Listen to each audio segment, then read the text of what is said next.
My show Farage, 7 p.m. till 8 p.m. Monday through Thursday, and there you will get opinion, analysis, debate, and I'll cover stories that nobody else dares to touch.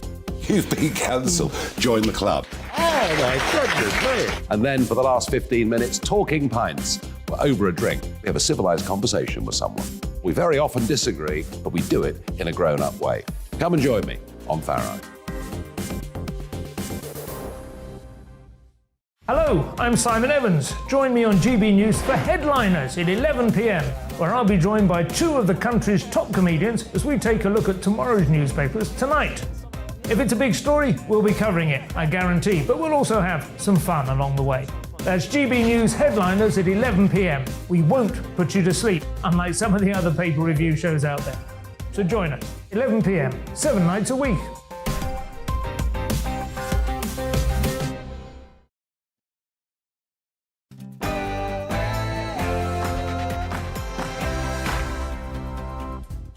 No spin, no bias, no censorship. I'm Dan Wootton. Tonight, it was a do-or-die speech for Liz Truss. Finally able to cut through the hateful hysteria of the MSM and the political establishment, she delivered a powerful address directly to the people who matter most, the British public.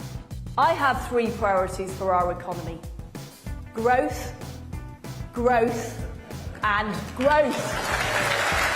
I'll give my verdict on her big conference moment and ask if Truss has done enough to turn her fortunes around in my digest. Next, my superstar panel joining me tonight will then take me on former Daily Star editor Dawn Neeson, the entrepreneur and activist Adam Brooks, and broadcaster Ashley James. Or has the damage already been done? Has the Tory civil war over tax cuts and benefits left the party ungovernable and Liz Truss with no option but to strike against mutineers like that snake Michael Gove before they get her? We'll debate that at 10. Plus, are the Tories becoming too obsessed with identity politics? Two members of our family here, Reverend Calvin Robinson and co-founder of Conservatives Against Racism, Albie Amankona, have been battling this out on social media after the establishment of a new group for black conservatives. You will settle the matter once and for all when they go head-to-head in the clash at 9:25. As Harry and Meghan go to war with their Netflix paymasters over their trashy reality series, will the Sussexes' desperation to control the narrative at any cost be their undoing? Royal masterminds Lady Colin Campbell and Phil Dampier weigh in on this breaking story at 10:20. After a gender-critical mum was arrested in front of her kids over online posts without a warrant, is the dystopian concept of the thought police now a very real threat? Wrote Little. I'm cancelled on this at 10:40. As Project Fair blasts us with warning of a twindemic, why isn't this energy being put into investigating the origins of COVID-19? The man who wrote the book on this subject, Matt Ridley, is horrified that almost 3 years later, and with global economies in ruins, the establishment appears to have given up on the Wuhan lab leak. He's tonight's Outsider at 9:50. This advert for dating site Match.com was banned after a single person complained. But do you think it's sexist? Make him realize I'm a keeper. I will make him his protein shake after the gym. Man of the people and former Corrie actor Charlie Lawson gives his ruling and tackles more of the week's most eye-popping headlines at 9:40 plus. Remember the nurse who said Tory voters do not deserve to be resuscitated? Well, after exposing her last night, we've tracked her down. Hi Miranda, sorry to bother you. It's Ben from Dan Wootton's show on GB News. If you're up for coming down for 5 minutes for a very quick chat. You said what you said to Jeremy Vine on the Channel 5 show. Do you stand by it? Do you apologise? The problem, yet again, I've opened my big mouth. It's a fascinating discussion. We'll have it for you, plus all of tomorrow's newspaper front pages in the Media Buzz at 10:30. I'll name tonight's greatest Briton and Union Jackass 2 before the end of the show. This is Dan Wootton Tonight. Let's go.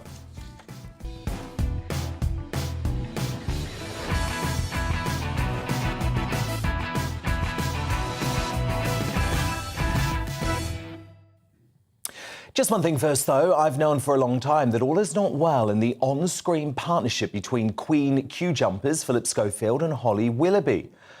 But on the telly, they've always managed to paper over the cracks. Until this morning, when Holly expressed her very obvious disdain for Phil's interruptions. It took me probably a year, 18 months before I was actually glad that I'd survived. Wow. Gosh, and even at 43% of your body, 43% of...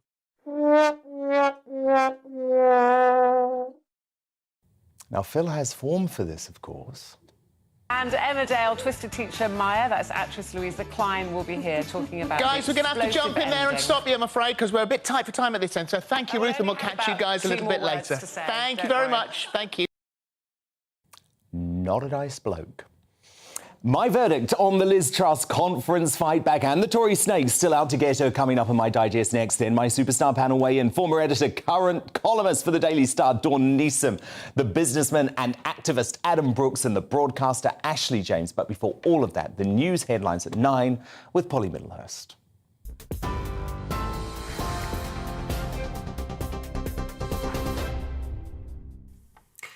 Dan, thank you. Good evening, everybody. The top story tonight. The Prime Minister has promised to make hard choices to get the economy growing again. And a warning for those watching on TV, this story does include some flashing images. After being heckled by Greenpeace protesters inside Conservative Party conference today, who, by the way, were quickly ejected from conference, Liz Truss described the demonstrators as enemies of enterprise.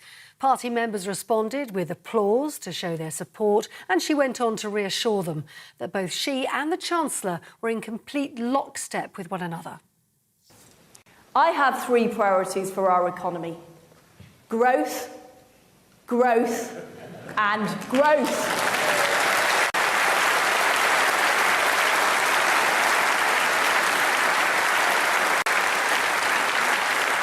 Growth means more money in people's pockets. It means businesses creating new jobs. Growth means people can feel secure and they can plan for their future. Fundamentally, growth helps people fulfil their hopes and their dreams.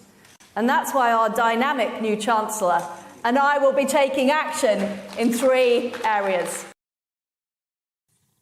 Well, in news away from politics, a man who caused a gas explosion which killed a toddler in Lancashire has been sentenced to 15 years in jail. Darren Greenham used an angle grinder to cut a gas pipe which he planned to sell for scrap metal. He was drunk and under the influence of drugs at the time. 2-year-old George Hines, who lived next door with his family, died in the blast which happened in May last year. Rail passengers have endured another day of travel disruption today. ASLEF and TSSA union members again striking over pay, jobs and conditions, affecting services across the country. ASLEF General Secretary Mick Whelan says the industrial action will continue if the government doesn't intervene. And in Hollywood, the actor Alec Baldwin and the production company behind the movie Rust have reached an undisclosed settlement with the estate of cinematographer Helena Hutchins. Miss Hutchins was killed on the set of the film in October last year after a prop gun Mr. Baldwin was holding discharged. Lawyers representing Miss Hutchins' husband Matthew and their son had sued for wrongful death. All parties have now agreed it was an accident. The decision means filming of the movie will now continue. That's it. You're up to date on TV, online and on DAB+ radio. With GB News, the People's Channel. And it's Dan Wootton tonight.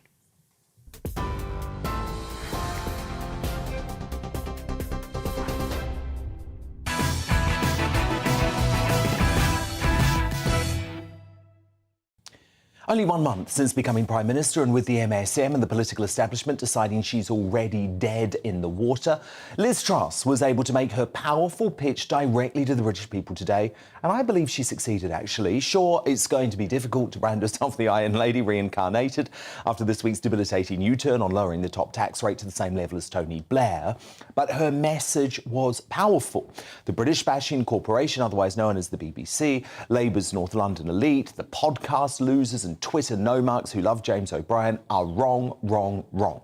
Her administration is going to defy the status quo to focus on, you know it, growth, growth, growth. They taxi from North London townhouses to the BBC studio to dismiss anyone challenging the status quo. I have three priorities for our economy: growth, growth and growth. The blowhard striking unions who were able to bring havoc to the final day of the conference are part of what she's correctly labelled an anti-growth coalition.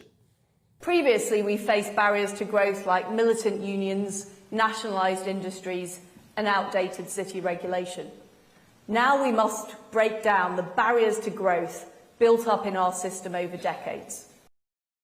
Gone too is the nanny state protectionism, which was a hangover from the last 3 Tory prime ministers, and all the pre-Brexit red tape, which should have gone a long time ago. So I'm not going to tell you what to do or what to think or how to live your life. I'm not interested in how many 2-for-1 offers you buy at the supermarket. By the end of the year, all EU red tape will be consigned to history. Her argument in the speech on tax cuts was very strong, but then she ruined it somewhat by admitting the reversal of Gordon Brown's top band tax hike to levels seen under Tony Blair is now consigned to history. Depressingly, thanks to the snakes in her own party like Michael Gove, it feels like it's a political impossibility forevermore. The fact is that the abolition of the 45p tax rate became a distraction from the major parts of our growth plan. That is why we're no longer proceeding with it. I get it, and I have listened. So despite that screeching U-turn, she did her best to convince us the Conservative Party remains the party of low taxes. Over the summer, we had a robust debate, and the Conservative Party will always be the party of low taxes. Today we were also introduced to Truss the human being, as she tried to give us some idea of where she gets her stoic determination. I've seen the boarded up shops. I've seen people left with no hope, turning to drugs. I've seen families struggling to put food on the table. That is why we must level up our country in a Conservative way, ensuring everywhere, everyone can get on. The utter losers from the eco-terrorist movement did their best to wreak havoc, but they failed. These morons should just all get a haircut and get a real job. The fact they dislike Truss is only a good thing, in my opinion. But the sharks in the water, or to put it more bluntly, the, quote, bastards are still circling. Now, I only actually use that term because it's how a cabinet minister described the Tory troublemakers out to derail Truss after just a month in today's Daily Mail. The unnamed minister said, "When you look at what happened on 45p, you have to be worried that we're going soft as a party. Now we're seeing the same on benefits. If we give up on this, how are we going to get the really difficult stuff through? We cannot just keep rolling over." The trouble is, there are so many bastards in the party, as someone once said, who now seem determined to block everything she wants to do, even though doing that will guarantee we lose the next election. What's shameful is that the MSM and political establishment intend to do all they can to amplify these agitators who don't seem to give a damn about the perilous state the country finds itself. 12 Tory MPs are planning to discuss rolling Truss at Westminster next week. With one even telling Politics Home, it's becoming clear that we are facing a choice between being electorally killed in a disaster worse than 1997 under Liz Truss, or changing course and salvaging our party for the good of the country. That's despite the fact the party's own rules prevent a leadership challenge to any new Prime Minister for a full year. Oh, but don't worry. We know the Tory rebels don't give a damn about democracy after the way they deposed Boris Johnson. One minister told Politico today, if things are bad enough, the rules can be changed or fudged. If Brady gets 80 letters of no confidence, I can't imagine him sitting on his hands. What a joke. A traitor like Gove wants one thing: personal power. He's just not going to stop until he's Prime Minister himself. And believe me, that would be an electoral disaster. So the rest of the Tory MPs should embrace the excellent speech from Truss today and unite behind her for the good of this United Kingdom. But to respond now, my superstar panel, former editor, current star columnist at the Daily Star, Dawn Neeson, the businessman and activist Adam Brooks, and the broadcaster Ashley James. Dawn Neeson, yes, Dad, has she done enough? Has she done enough to stop these bastards, as that cabinet minister called them? And they are bastards, and he Dawn. quoted John Major. If John Major was called He called some cabinet ministers that in the early 90s over back Europe. in the day. Yeah. No, she hasn't, because the damage is already done.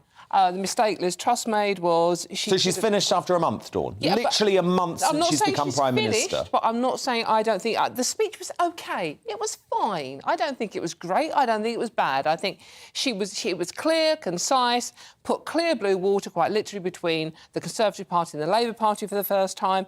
The Greenpeace activists did her the biggest favour ever. She grew in confidence after that. She grew in stature because she was uniting everybody in that room against the Conservative.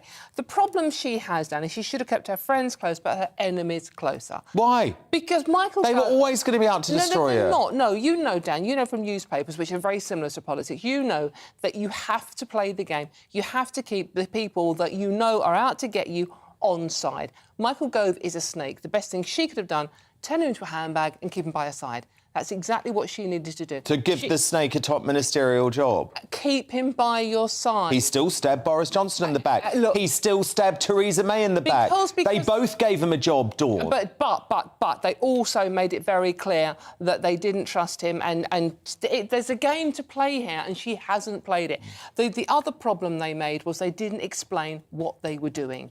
And I think communications, I mean, people poo-poo comms in politics and say it's not worthwhile. It is very worthwhile. If she had explained what she was doing, where the funding for the tax cut was going to come from, she would have had any of this. Well, how can she explain it when she sits down with someone like Beth Rigby at Sly News and she's just hectored and harassed? The other good thing, Dan, though, did you see when she was walking out and Beth Rigby was on the side going up the stairs and Liz Truss completely blanked her?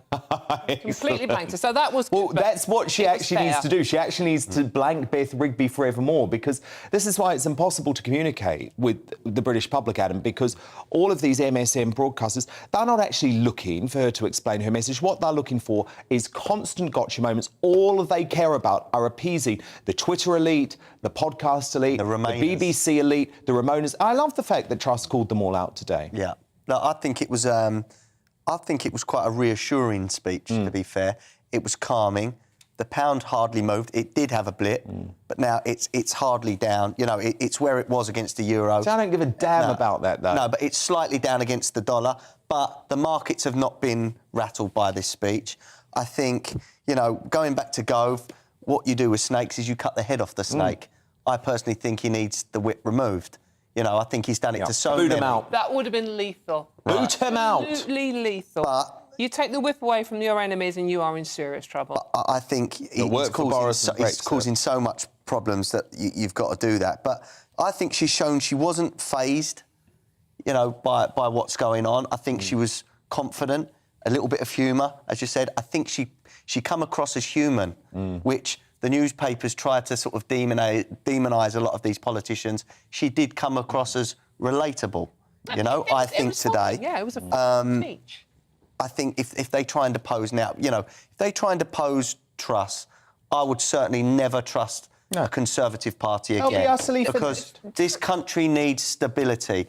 Look, let's give her till spring. Let's see where we are in spring. My industry needs some help. You know, there's jobs going. You know, we need a constant. We need some stability. Again, if by spring things are no better, I'll put my hands up. You have to give her time. Ashley James, what did you think of her speech today? I would say I actually echo what you both said. It wasn't awful. I think people were really willing her to be awful, and people kept saying that she was such an awful speaker. I actually think both times she's spoken, or not both times, but the PMQs and then again today, I actually quite enjoy listening to her. She's quite calm, she's quite concise. But I don't think she gave much substance. Like, she didn't really discuss policies. And I think the reason she can't do this is because she knows she doesn't have the backing of her own Conservative MPs. And I think this is where it feels very chaotic. And as you said, people want stability on whatever political spectrum that you come from. After, like, years of Brexit, COVID, I think people are getting quite weary. I know, but here's the issue with it, Ashley. Here's the issue with it, though. The only way she's going to get quote-unquote stability from these Tory MPs is to go against the very clear set of policies that she was just overwhelmingly voted on by Tory party members to become Prime Minister. But this is what she I don't laid it out over the about- course of 3 months. This is what I don't understand about her party. This conference was overshadowed by gossip and backstabbing, and it wasn't just Michael Gove. Penny Mordaunt came out. There's been a few MPs that have come out, and it should be done around the table between cabinet ministers so that they have a collective message when they go to the public. I mean, I couldn't believe, Dawn, Party. Alok Sharma. So he's actually a cabinet minister, ridiculously, because he runs, you know, he ran COP26. He's going to COP27. He literally came out overnight and disagreed with Truss's decision to banish and ban Prince Charles from attending, King Charles now, from attending COP27. And for me, I thought that is something amazing that she's done. She's trying to protect the new king and make sure he keeps out of politics. And how dare Alok Sharma come out and question her? What's happened to collective cabinet responsibility? He should be sacked. Well, this is where the communications issue is so important, and she is not communicating, I don't think, properly with her cabinet and with the ministers, Well, with sack them. backbenchers. But the thing is, She's got to get tough. You've got so many big beasts now on those backbenchers. I mean, at least 3 ex-prime ministers for a start. They all have axes to grind. Now, the party, I think they all admit, needs to be together, as does Labour. There's division there as well, and that's the problem all of us voters face. So she needs to actually... But actually, that's... Well, sorry, you come in. I was just going to say, the thing is, she talks about growth and growth. Like, we had great growth until 2008. What have we had since then? A Conservative government. What happened in 2008? What happened in 2008? An international financial crisis. And what was, and this is a very important point, I'm so glad you've raised this, Ashley, what was Gordon Brown's solution to the international financial crisis? To hike taxes. And why do you think growth has slowed down? And that is why the U-turn this week from Truss is so despicable. All she was proposing to do, it was lower the taxes to the same level as Tony Blair. Do you see what happens when we become a high-tax, big-state economy? Growth ends. I think whether or not you agree with Liz Truss's policy or not, we can all agree that the U-turn made her look weak because it meant that she didn't stand by her policy. Yeah. I know, but I'm talking about the policy because you just raised 2008. You just raised 2008. And what I'm saying is when Gordon Brown led us towards a big state, high-tax economy, what happened to growth? I understand what happened to growth? But I'm also saying that we keep talking about them like they're a new government. They have been in power for 12 years. She's a new Prime Minister, though. Another thing I will say is she's kind of like creating this artificial divisive line because everybody wants growth. But everyone like centre But her policies will deliver growth. Well, yeah, but already, Adam, she's fallen at the first hurdle. This is the only way out of this crisis. As a businessman, I'll tell you. But the problem is the only way out of this crisis. She talks about ripping up red tape, but what red tape exactly? Final word, Dawn. Can I also just point out, factually, that the Tories, when they're in power, have had growth every single year. A fact, apart from 2020, when we had the pandemic. Thank you for those facts. I like facts. Well done. Sometimes the left don't seem to like facts, Dawn. Dawn Neeson, Adam Brooks, Ashley James, thank you so much. But still to come, a dating app ad is banned after a single complaint of sexism. So has society just become too darn sensitive? Our man of the people and former Corrie actor Charlie Lawson weighs in and tackles more of the week's most eye-popping headlines at 9:40. But first, after a new group for black Tories is established, just woke identity politics starting to infect the party. Reverend Calvin Robinson and co-founder of Conservatives Against Racism, Albion Ancona, have been sparring over this on social media, and now they want you to settle the matter. So what do you think? Email me, Dan at GBNews.uk. Tweet me using the handle at GBNews. There's a poll running there now. You can vote. We'll bring you the results and that clash straight after the break.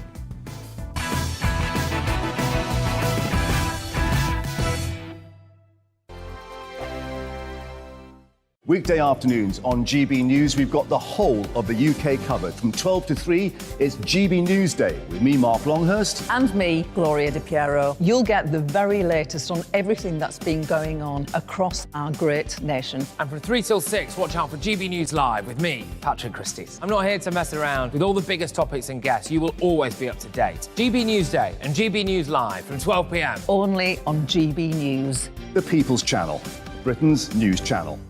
Hello there, it's Eamon Holmes here from Breakfast on GB News. We're not just on your television and your screens, you know. We're on DAB plus digital radio, so you can listen to your favourite shows on the move. If you've not yet listened to GB News Radio, it's very simple. We're on your radio player and TuneIn apps, on your smart speaker, phone or tablet, or online at gbnews.uk. Take us with you wherever you go. GB News Radio. You never have to miss a moment of the People's Channel.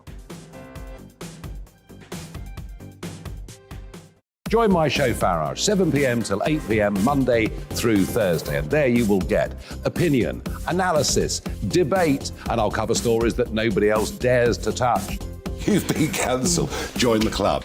Oh my goodness me. And then for the last 15 minutes, talking pints. We're over a drink. We have a civilised conversation with someone.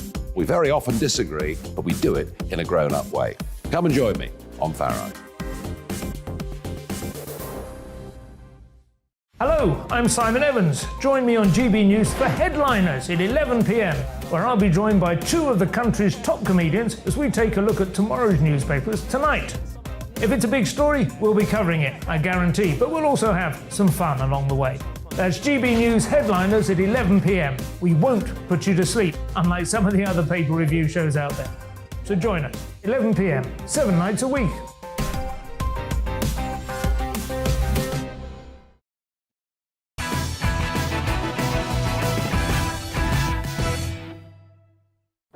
Time now for the clash. Tory MP Steve Baker has caused a Twitter storm after he gave a speech to the new 2022 group for black Conservatives at this week's party conference. Watch. People understand now that football has taken the knee and not neo-Marxist ideologues. There are people saying, no, I won't have racism.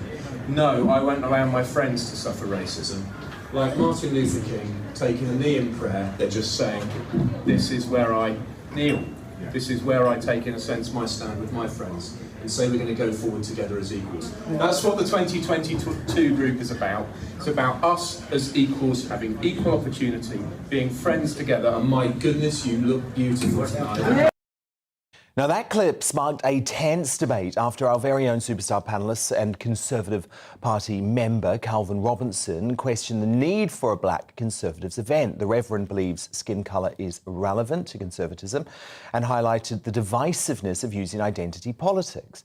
Our fellow Conservative and regular here, Albi Amankona, was quick to snap back, telling Calvin that he is a black Conservative despite his rejection of such a label. And if you wanted proof that identity politics has been weaponised by the left, just take a look at America, where Liberals were sent into meltdown this week after Kanye West and Conservative commentator Candace Owens were pictured sporting White Lives Matter T-shirts at Kanye's surprise fashion show. Now, naturally, the pair's failure to adopt the left's presumptions about race has caused a huge uproar. And with more Conservative MPs and ministers seeming to pander to woke ideology, is Calvin right that the Tories are becoming too obsessed with identity politics? I want to hear from you on this. Dan at gbnews.uk. Tweet me at gbnews, and while you're there, go and vote in our poll. I'll bring you those results shortly, but to debate this now, I'm joined by the two men at the heart of this storm, the Conservative commentator, the Reverend Calvin Robinson, and the Conservatives Against Racism founder, Albi Amankona. So, Albi, why do you want to label Calvin a black Conservative? He just feels he's a Conservative, and he points out that actually he's got mixed heritage. I'm mixed race too. If Calvin doesn't want to call himself as a black Conservative, that's up to him. I think the visual markers are there. But I think on the more broader point about the actual disagreement that we have, it is about whether or not there is a need for a black Conservative group in the party, and whether or not that is race-baiting identity politics. And I don't personally think it is. It is simply a group of like-minded Conservatives coming together to start a new group to basically improve the Conservative Party, to come up with policies to help the Conservative Party serve different communities better. I think one of the things that we really want to do quite soon, of course, is kick Sadiq Khan out of the mayorship of London. And one of the things that we're going to need to do in order to do that is really appeal to the large ethnic minority population in London better.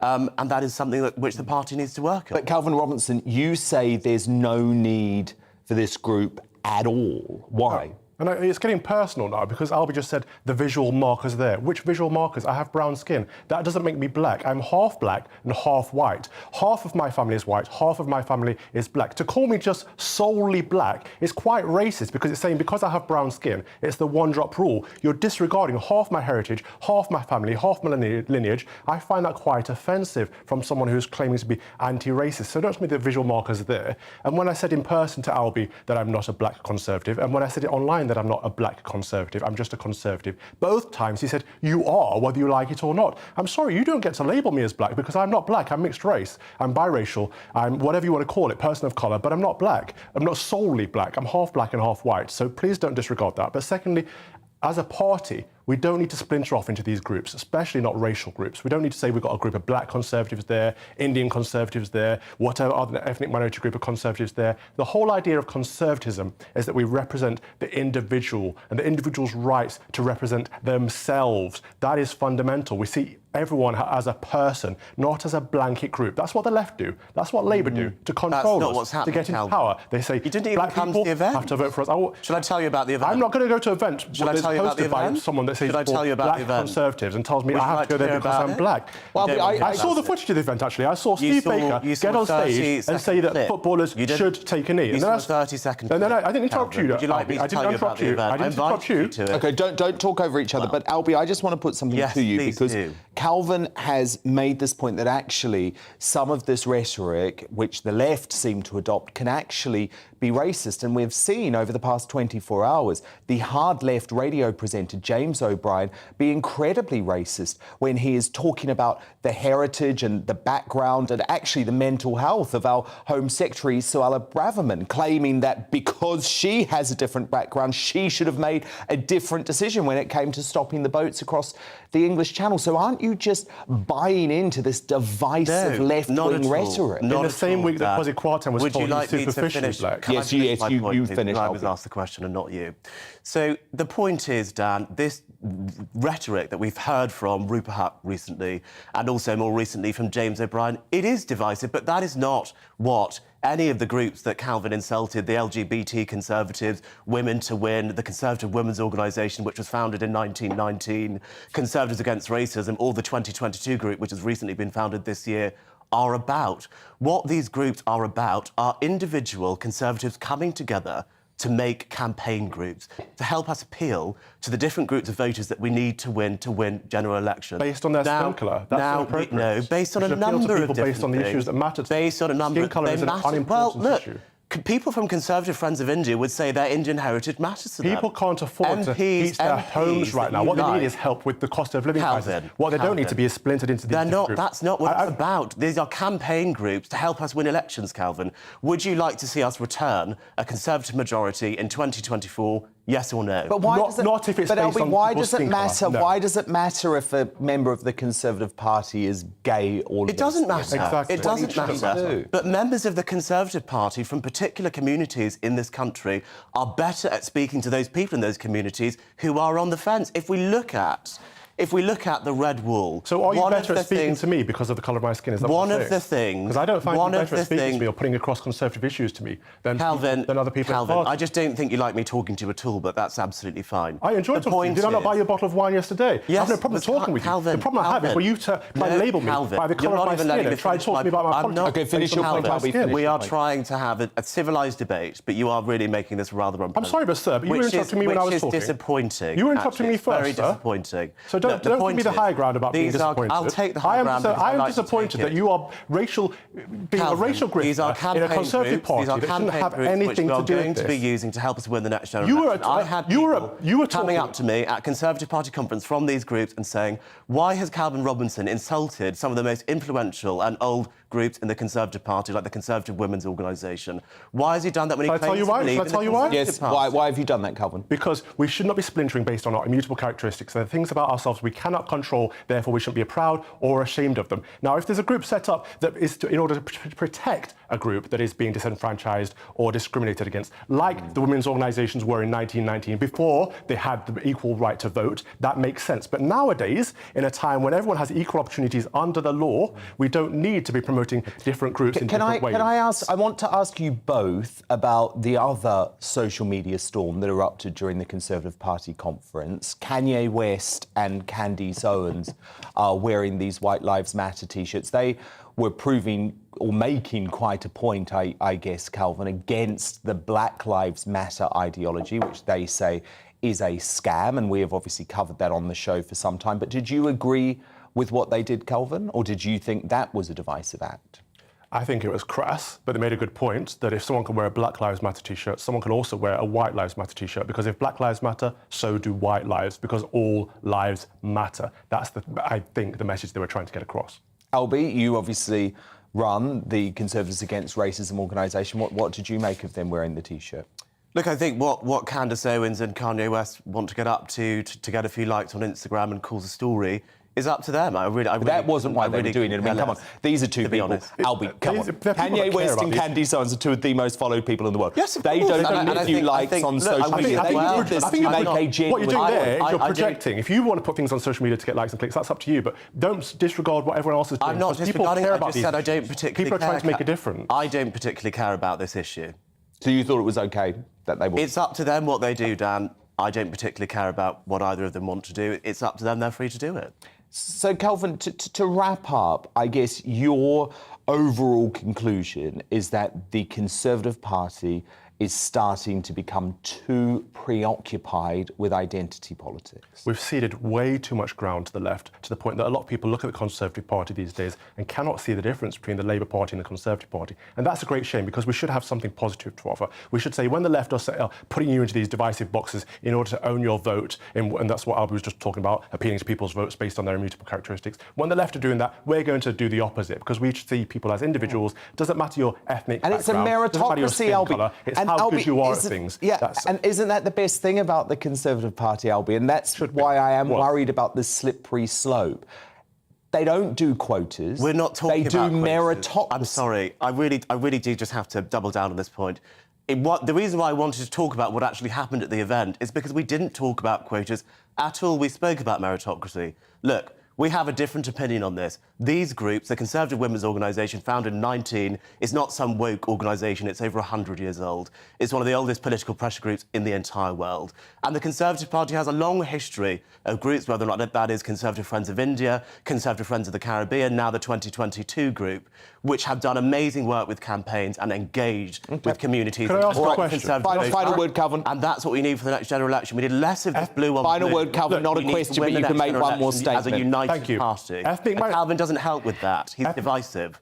That's rude. Ethnic minorities and women do not have a hard time succeeding in the Conservative Party or in this country. When did I say that? I said I'm making a statement. I'm not saying you said anything. Do you want to win their votes or not?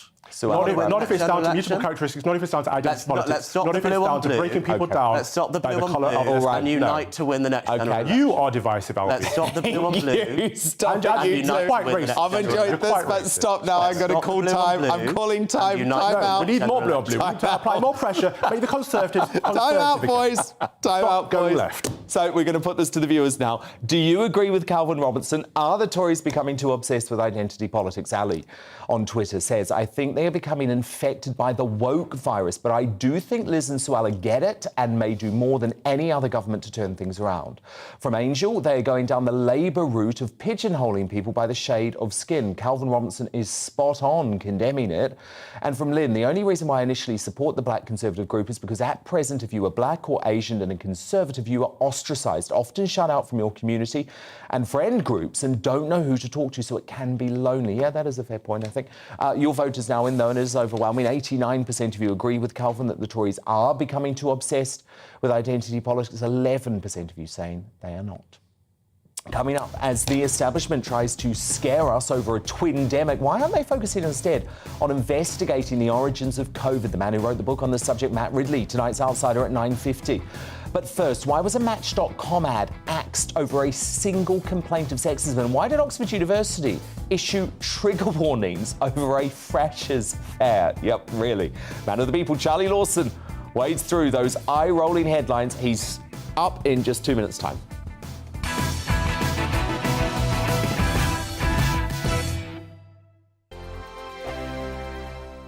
Weekday afternoons on GB News, we've got the whole of the UK covered. From 12 to 3, it's GB News Day with me, Mark Longhurst. And me, Gloria Di Piero. You'll get the very latest on everything that's been going on across our great nation. And from 3 till 6, watch out for GB News Live with me, Patrick Christys. I'm not here to mess around. With all the biggest topics and guests, you will always be up to date. GB News Day and GB News Live from 12 p.m. Only on GB News. The People's Channel, Britain's news channel. Hello there, it's Eamon Holmes here from Breakfast on GB News. We're not just on your television and your screens, you know. We're on DAB plus digital radio, so you can listen to your favourite shows on the move. If you've not yet listened to GB News Radio, it's very simple. We're on your radio player and tune-in apps, on your smart speaker, phone or tablet, or online at gbnews.uk. Take us with you wherever you go. GB News Radio. You never have to miss a moment of the People's Channel. Join my show Farage, 7 p.m. till 8 p.m. Monday through Thursday, and there you will get opinion, analysis, debate, and I'll cover stories that nobody else dares to touch. You've been cancelled. Join the club. Oh, my goodness me. And then for the last 15 minutes, talking pints. We're over a drink. We have a civilised conversation with someone. We very often disagree, but we do it in a grown-up way. Come and join me on Farage. Hello, I'm Simon Evans. Join me on GB News for Headliners at 11 p.m, where I'll be joined by two of the country's top comedians as we take a look at tomorrow's newspapers tonight. If it's a big story, we'll be covering it, I guarantee, but we'll also have some fun along the way. That's GB News Headliners at 11 p.m. We won't put you to sleep, unlike some of the other paper review shows out there. So join us, 11 p.m, 7 nights a week.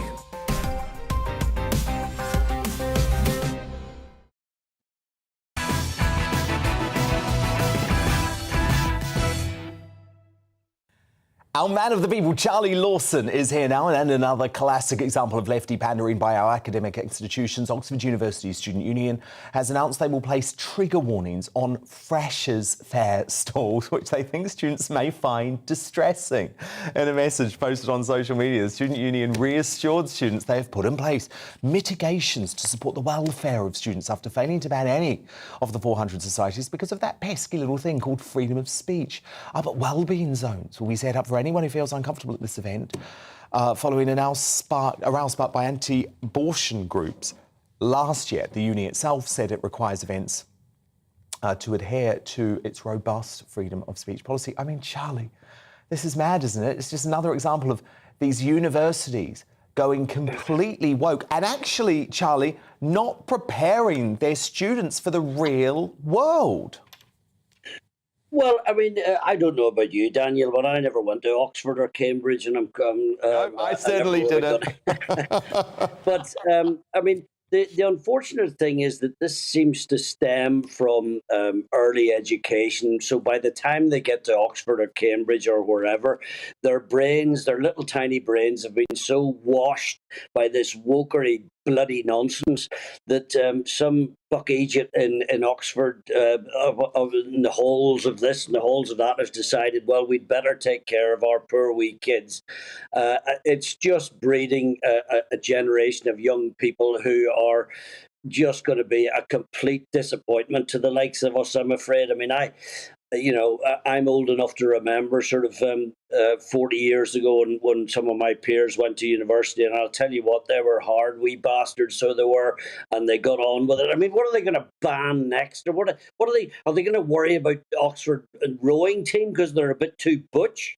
I mean, honest to God, it's very, very disappointing. But you know what? The even more disappointing thing is, Dan, it's no surprise. No, it's not. It's what they're all about now, and it's just absolutely pathetic. I couldn't agree more. Now, Charlie, it was actually confirmed last night that Elon Musk has revived his much-publicised £38 billion takeover of Twitter, and it comes as the Tesla founder was set to go to court with the social media site for backing out of the purchase. What's interesting, Charlie, is a trove of messages disclosed in relation to the case last week revealed Musk's ex-wife, Tallulah Riley, begged him to do something about wokeism on Twitter after the suspension of a right-leaning satirical account. So I have to be honest, Charlie, I'm genuinely so delighted this deal has gone through. And I'm holding out a bit of hope that Elon Musk might actually save freedom of speech online. Well, I mean, I don't know an awful lot about this guy. I think he's a bit of an oddball, to tell you the truth. That's just my opinion. But, you know, if he thinks he can improve social media, then fair play to him. But as long as it's pro freedom of speech, correct freedom of speech, and not this woke banning of everything that might offend someone. I mean, if he kicks all that out or makes progress in our direction, as you and I would agree on, then so much the better. However, I don't really know enough about the man at all, and I use Twitter rather like yourself as a fairly useful tool. I don't tend to sort of comment about what I've had for my breakfast or whatever, but or occasionally I may. I don't remember. But if he can improve it, then so much the better. But there he is. He looks a bit of an oddball to me. Oh yeah. What the hell? I know. Oh yeah. I mean, he is unconventional to say the least. But I think actually that's what we need. Someone who doesn't give a damn, Charlie, and is going to be prepared to challenge those big tech warriors who are all about censorship. And I know for us, when we really noticed it, of course, was over the COVID pandemic, when people were being banned left, right and centre for challenging lockdowns, and it was just so disturbing. But Charlie, I also wanted to ask you about this ad, right, for the dating app Match.com, which has been banned online because it apparently perpetuated negative gender stereotypes. There was only one complaint about this ad, so have a look. Make him realize I'm a keeper. I will make him his protein shake after the gym. I always make sure he has a fresh towel and socks for after his shower. I put the football on for him every evening. Find your keeper via Match. Go and install the Match app today. Charlie, I'm sure there's some men who are watching right now probably loving that ad, maybe some women who are a bit annoyed. But what's interesting is Match.com, they say the ad was based on interactions between real couples. Is it wrong that one person complains, one person, and the ad is banned? Of course, and it just makes the company who put this up look like headless chickens. With a yellow streak is a mile wide through them, they react to one person. Look, this is American. The first thing to remember, this is American. I actually spoke to a few girlfriends of mine, and they found it completely tongue-in-cheek and actually quite laughable. But the sad thing is that they've decided to take it down. You know, I have never. If it is serious, then I have never experienced a relationship like that. All the relationships I've had over the years have been 50-50. In fact, Debbie will tell you when she's away at work, I will clean the house and I will do all the things, and I will bring Debbie a cup of tea and I will bring her a protein drink and all the rest of it. And there is, however, one actor who shall remain nameless, who is getting on a bit now, and about 5 or 10 years ago, met a younger lady, and she takes very, very good care of him and takes great pleasure in so doing. It's never happened to me. I'm not sure whether I'd go along with it, but it's another sad comment that they felt because one buck Egypt decided to object to it and take offence that they took it down. I mean, I wanted to say, Dan, just apropos of what we talked about 5 minutes ago, I forgot to mention students need to take a lesson from the fabulous young women currently in Iran who are putting their lives at risk, trying to establish their education and the way they want to live their lives. Those students, they're younger than some of them. They're late teens. They are courageous young women, and I only wish our bloody students would look at these people and take a leaf out of their book, because that's courage. That is so impressive. I find it extremely moving, and of course, it's shoved to the sides of all the mainstream media because, oh, no, we don't touch that, you know what I mean? So I just wanted to say that. And also the other thing is I'm no fan of Michael Fabricant, but if that young man was a student, I'd have chinned him. Yes, no, indeed, indeed. Look, I think that's a powerful point to end on Iran. You're absolutely right about that. Charlie Lawson, thank you so much, our man of the people. We'll speak next week, Charlie. But coming up, has the Tory civil war over tax cuts and benefits left the party ungovernable? And will Truss have no option but to strike against mutineers before they get her? My Superstar panel will return to debate that in the media buzz at 10. We'll have the first newspaper front pages then too. But first, as the COVID establishment tries to scare us about a so-called twin-demic, why is it the same effort being put into investigating where COVID really came from? Matt Ridley, the author of Viral, The Search for the Origin of COVID-19, is tonight's Outsider. He's live straight after the break.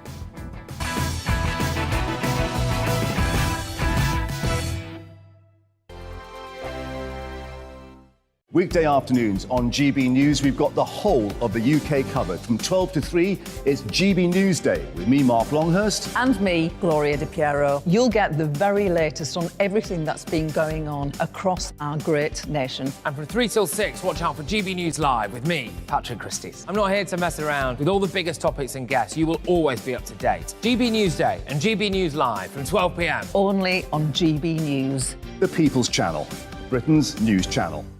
Hello there, it's Eamon Holmes here from Breakfast on GB News. We're not just on your television and your screens, you know. We're on DAB plus digital radio, so you can listen to your favourite shows on the move. If you've not yet listened to GB News Radio, it's very simple. We're on your radio player and TuneIn apps, on your smart speaker, phone or tablet, or online at gbnews.uk. Take us with you wherever you go. GB News Radio. You never have to miss a moment of the People's Channel.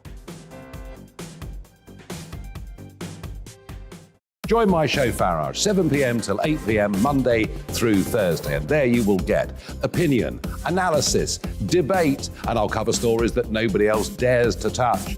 You've been cancelled. Join the club. Oh, my goodness me. And then for the last 15 minutes, talking pints. We're over a drink. We have a civilised conversation with someone.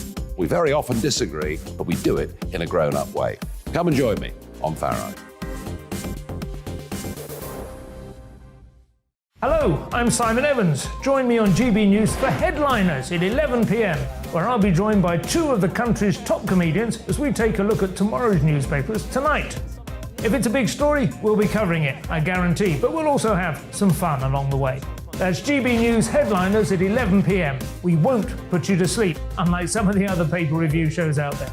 So join us, 11 p.m, 7 nights a week.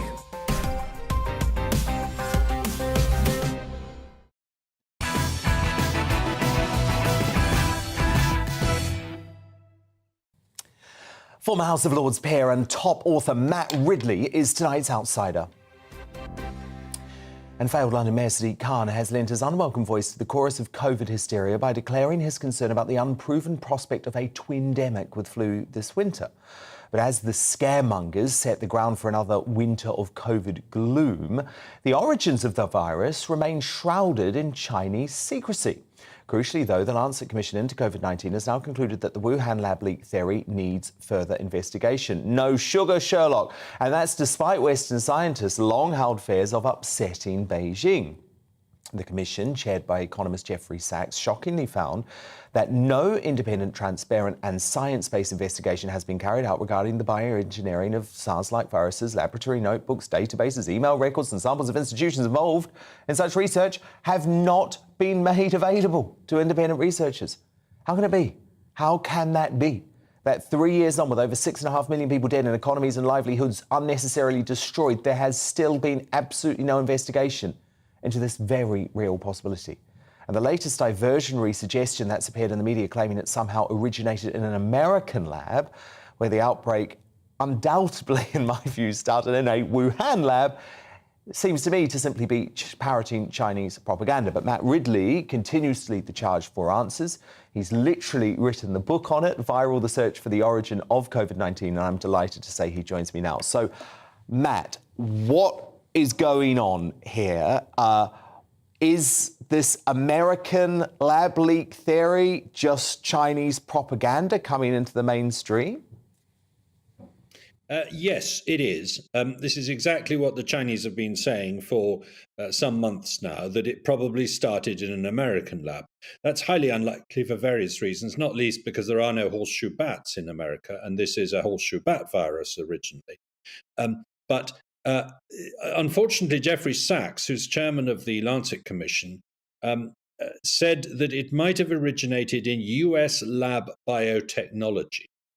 And by that, I don't think he meant it originated in a US lab. I think what he meant was that it was the technology which the Chinese learned off the Americans of how to manipulate wild viruses taken from bats in the lab, which is at fault here. And the organization in America that was channeling huge amounts of American funding to Wuhan more than anywhere else in the world to do this kind of work on SARS-like viruses, unlike anywhere else in the world, the EcoHealth Alliance, has refused to divulge crucial information about what it was doing. We know because of a leak that it was recommending that these scientists in Wuhan put a particular feature into the genome of a virus, if they found one, to make it more infectious. Now, that feature turned up in this very virus and in no other SARS-like virus. But they didn't tell us that. The EcoHealth Alliance didn't tell us that. And I tell you what's really shocking is that just in the last few days, the EcoHealth Alliance has got an enormous new grant from the US government to continue doing this, despite failing to come forward with vital information that could help us to crack the cause of 20 million dead. Oh my goodness, it's so interesting that you've raised the EcoHealth Alliance, actually, because I was doing my handover with Mark Stein earlier and I was talking about the fact that you're coming up on the show. And he just cannot believe, quite rightly, I think, that Peter Daszak, the guy who's behind the EcoHealth Alliance and who's all in league with the Wuhan lab, has got this new grant, and it is for bat research, right? So this is a guy who bears a lot of the responsibility, arguably, Matt, for the cover-up, right?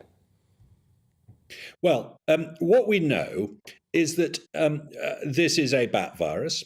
What we also know is that a group of researchers based in Wuhan, but with a lot of American support and American money, were going to caves a long way away from Wuhan, collecting bats, getting viruses off them, bringing them back to the lab. And one of those viruses turned out to be pretty well the closest relative to SARS-CoV-2 that exists. And it was in their own freezer when the pandemic began. So all of that strongly suggests that we need to have a proper investigation. If this had happened in any other country in the world, in Brazil or Russia or America or Britain or anywhere, the media would have been demanding the lab notebooks, the lab logs, the details, what's in their database. The Chinese have got away with saying, no, we're not going to share any of that information with you. We're not going to talk to you. And most Western people are too scared of China to say boo to that. I mean, for me, the Chinese regime's behavior towards the Uyghurs and towards Hong Kong is pretty shocking. But this is the worst of them all, frankly, because it's many times larger than the Holocaust in terms of the number of people who've died. We think, as far as we can tell, it's on a scale of, World War II, the number of deaths. And yet, somehow the world is not pressing this regime to do what would be quite normal in any other country and investigate all possibilities with an open mind. I'm not saying it did come out the lab. I've never said that. I've just said that we cannot rule out that possibility until we've examined the data. No, I completely agree. I mean, having looked at everything, I think it is almost inevitable it came from the lab, and I think the cover-up that the Western establishment has gone along with is despicable. Also, Matt, by the way, partly because of what the Chinese people are going through and are still being put through with this dystopian zero COVID hell, meaning entire cities remain in inhumane lockdowns. There are these ginormous quarantine camps. And again, are we just, as the West, just going to shrug that off and say, the Chinese can go with zero COVID if they want. They can put their population through that. I just think the way that we have dealt with China and COVID is wrong on so many levels. I think there are two reasons to hope. Alina Chan and I, my co-author and I, believe that there will be an answer one day. We'll find out eventually as to how this pandemic began. And there are two reasons to hope that that might happen in the next few months or years. The first is that if there is a change of control in Congress in the United States, then they will put some of these American virologists who are putting up a brick wall at the moment under subpoena and actually find out a lot more about what they know. And the other hope is that Chinese scientists will perhaps start traveling to Western conferences again. And in the bar late at night, George Gao, the head of the CDC, or one of his colleagues, might just say, look, can I tell you what I think actually happened? Because I was a bit closer to it. I know what was going on. And what you need to do is ask the following questions or look into the following bit of information. Somewhere tucked away on the internet, there's details. We've already found an awful lot. We've found websites revealing exactly which viruses they were working on when, and telling us what kind of experiments they were doing. They wanted to keep that secret. They forgot to scrub some of their websites. So I think it will be possible to get this information, but it's not going to be easy. No, it's not. But Matt, you are doing very important work, and I know you will stay on it, and we will stay on it too. Matt Ridley, thank you so much. Thank you, Dan.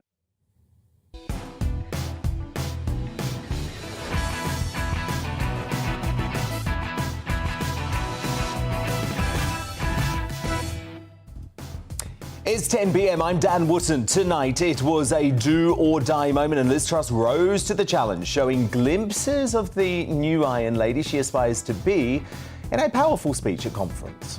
I have three priorities for our economy: growth, growth and growth. But with rival factions engaging in open warfare over tax cuts and now benefits, is the Tory party now ungovernable? And should Truss strike mutineers like that snake Michael Gove before they get her? I'll tackle that, plus Gordon Brown's unsolicited and inflammatory intervention in that benefits row next with my superstar panel, former Daily Star editor Dawn Neeson, the entrepreneur and activist Adam Brooks, and the broadcaster Ashley James.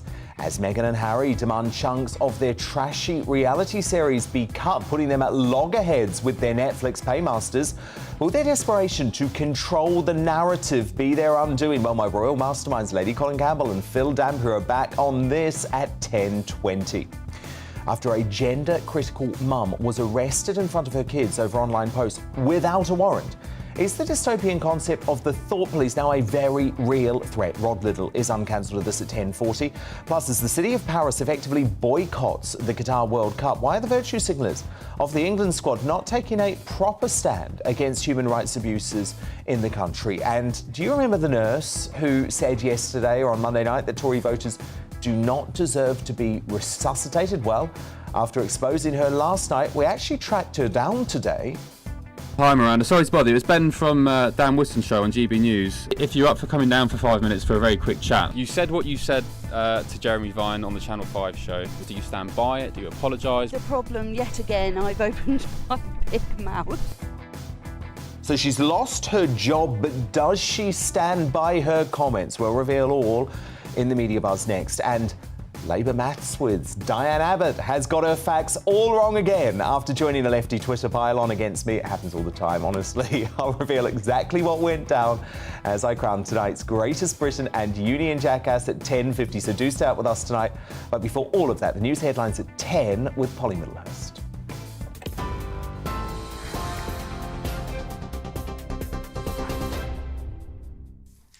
Dan, thanks very much indeed, and good evening to you. The top story tonight: the Prime Minister has urged the public to trust her to do what it takes to get the economy growing again.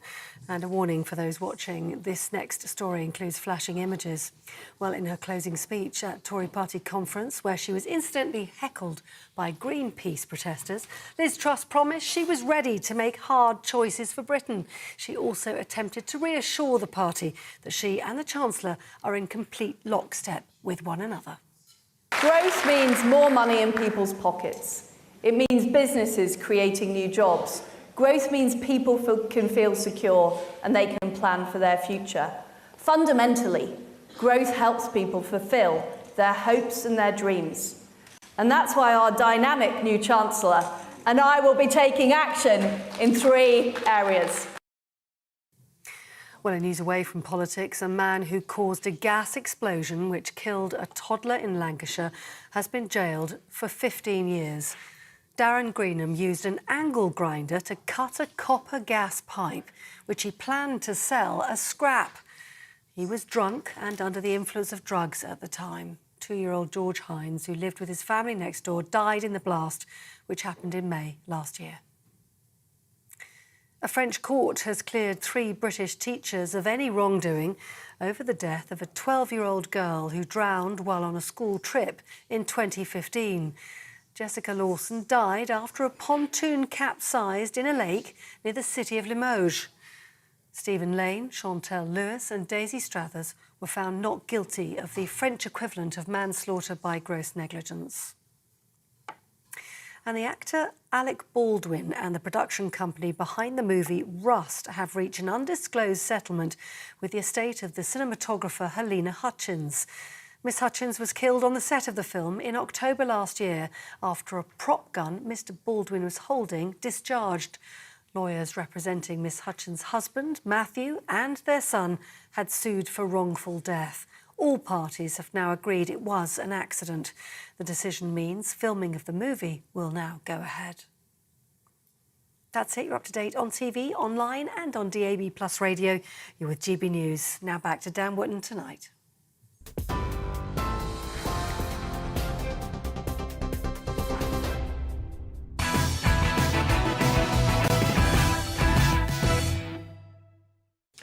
Tomorrow's news tonight now on Our Media Buzz. Just one front page in so far. It's the Metro, which asks, moving on up or is Liz moving on out?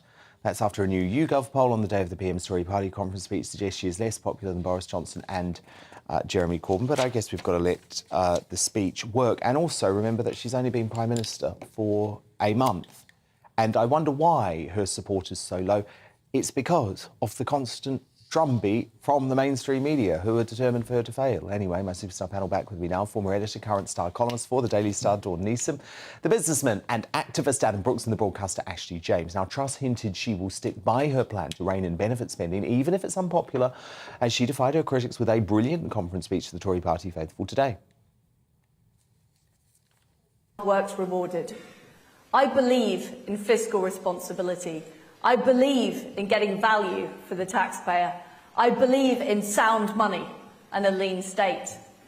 And that's why we must always be careful with taxpayers' money. It's why this government will always be fiscally responsible. So Downing Street is exploring whether to increase universal credit alongside average wage growth rather than inflation, as is normal, as the government tries to reassure the city it will control spending. That would mean welfare payments were raised by around 6%, potentially leaving claimants 4% worse off because of inflation. And Truss will have to showcase some of the steel that was lacking during her tax cut U-turn if she's going to get this policy over the line, with another cabinet revolt brewing. Jacob Rees-Mogg has reportedly joined that growing list of Tory rebels. The business secretary understood to have argued that increasing benefits in line with inflation is the only choice politically during a cost of living crisis. Former Labour PM Gordon Brown added further fuel to the fire by warning of a national uprising if Truss's plans are carried out. Pay the burden of the crisis is completely immoral and unacceptable. And as I say, there will be a national uprising if this goes ahead, because it is nothing to do with making the growth policies of the government Now, work. you're also warning, aren't you, about public spending? So with another Tory revolt brewing over benefit cuts following hot on the heels of a conference of chaos where rival factions are engaged in open warfare, is the Tory party just now ungovernable? I mean, Dawn Neeson, I think, look, the Tories are doing a huge amount of damage to themselves with this civil war. But can I just say for one moment that Gordon Brown talking there about a national uprising is highly irresponsible for a former Prime Minister.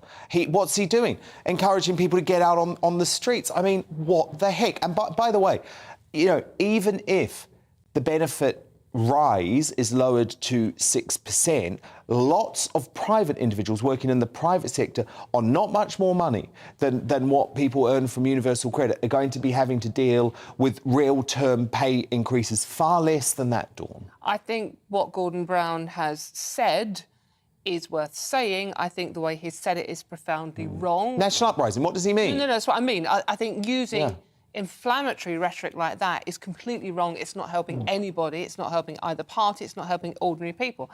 There are 5.5 million people on benefits in this country, and 4 in 10 of those are actually working. So it's not, we're not talking about scroungers here. We're not talking about people who are sort of like, you know, sitting watching loose women. Well, no, we are talking about some scroungers. We are. No, I just want to call this. I'm not saying all of them, but some of these people are scroungers, and some of these people we need to get into work, unfortunately, because we've got a big unemployment problem. So therefore, we need to concentrate on the people that we need to help get into work, encourage them into work. But we also need, I mean, it sound a bit like you, sorry, Ashley here, but I think we also need to encourage firms to pay people a decent living wage. And when you've got people in this country having to claim income support because companies aren't paying them enough money, I think that's wrong, and everyone is paying for that. Gordon Brown's rhetoric is completely and absolutely wrong. However, I think Liz Truss's problem here is she's trying to introduce policies. She does, well, we don't know what they're going to do with this yet. They haven't announced what they're going to do. She's clearly going to have to U-turn, Adam, isn't she? I mean, and this is the absolute depressing thing. This is what happens when you U-turn once, they've got you. And this is why she should never have U-turned over the top tax rate. Because, look, now people like Rees-Mogg and Penny Mordaunt, they all feel empowered. Well, look, the media is the opposition at the moment. Yeah. Again, like during COVID, Labour wasn't the opposition. The media was the opposition. Look, I've ruined on a TV programme, by the way, Adam. And also, I can assure you that the media haven't been particularly supportive of Labour either. They have ruined her after a month. And you know what? I can go back and find many monologues that I gave on this show where I said, mark my words, the moment that Liz Truss enters number 10, the media will destroy her. And I'm not just going to dismiss it. Rishi Sunak lost. Yeah, they wanted Sunak. Their backs are up. But look, let's go back to the benefits. I might shock people here because I do believe that benefits should go up with inflation. You know, there are people that are on the breadline, cannot feed their families. They need to move. Many of them actually working. Right, but this is the but from me. Under Gordon Brown and Tony Blair, the benefit system become a choice, a way of life for many people in this country.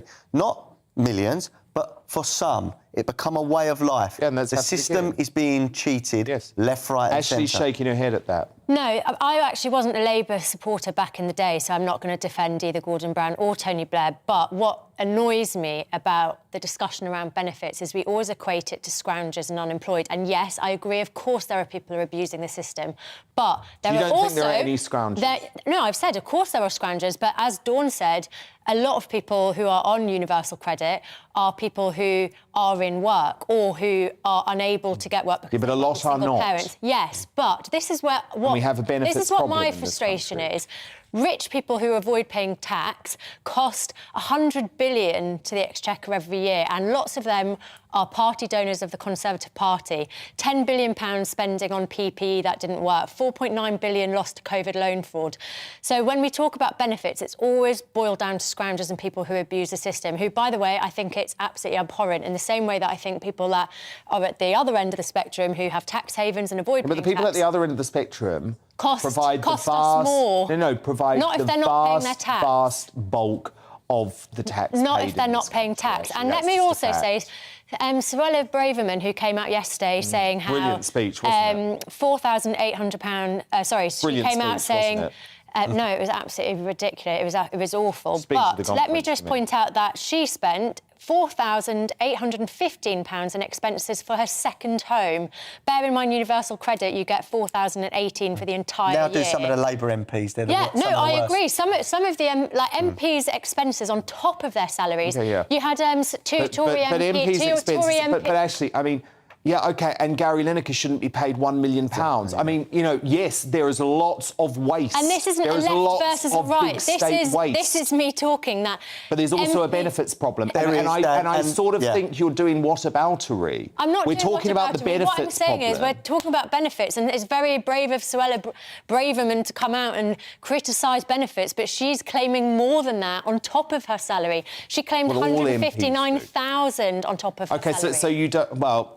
Again, look, MPs' expenses, there was a huge reckoning a few years ago, as you know, when they were all leaked. I actually feel that the vast bulk of MPs, and this might not be a popular view, the vast bulk of MPs, they have to claim certain expenses because they are expected to live in their constituency and work in London. They were also outraged at the thought of not having alcohol in House that a lot of the top cabinet ministers have taken a massive pay cut in order to enter politics. But look, we can talk about MPs' expenses another day, because I want to bring you this breathtakingly grim clip I showed you yesterday of a former NHS nurse who said Conservative voters should not be resuscitated if they found themselves in hospital. So this is what Miranda Hughes, who left the NHS last year for a private health firm, told Jeremy Vine on a Channel 5 show about Britain's cost of living crisis on Monday night.